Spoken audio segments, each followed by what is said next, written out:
All India दलित action committee के राष्ट्रीय अध्यक्ष डॉक्टर चीना रामू जी ने कृषि कार्य करके संदेश दिया और कहा कि जय जवान जय किसान का नारा लगाया। डॉक्टर चीना रामू जी ने कहा कि मैंने कृषि कार्य करके देखा, एक कार्य बड़ा महान और मेहनत वाला कार्य है। इस कार्य को हर कोई नहीं कर सकता। डॉक्टर चीना रामू जी हमारे देश के सैनिक और देश के किसानों की तारीफ की और कहा कि मुझे अपने किसान भाई और देश के जवानों पर गर्व और अभिमान है। हमारे देश के सैनिक हैं वैसे और सैनिक नहीं हो सकते। हमारे देश किसान बहुत महान है।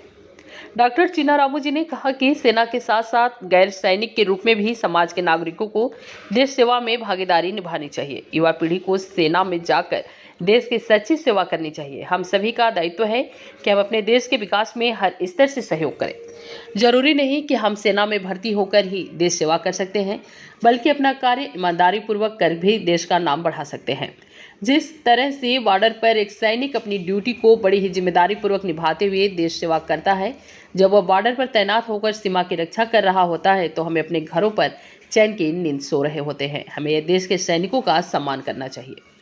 वहीं दूसरी ओर डॉक्टर चीना रामू जी ने किसानों की तारीफ भी और कहा, हमारा भारत एक ऐसा देश है जहां कृषि को सबसे अधिक प्राथमिकता दी जाती है। इसमें कोई संदेह नहीं कि हमारे किसानों के माध्यम से ही हमारा देश और दुनिया के अन्य राष्ट्र भी फल फूल रहे हैं। लगभग 60% की आबादी हमारे देश में कृषि के रूप में है, जो अपने मेहनत से फसलों को पैदा करते हैं और पूरे राष्ट्र के भोजन की आवश्यकता को पूरा करते हैं। हमारे देश में कृषि को एक महान पेशे के रूप में जाना जाता है। ऐसे पेशे में शामिल लोगों को अपनी आजीविका चलाने के लिए खेत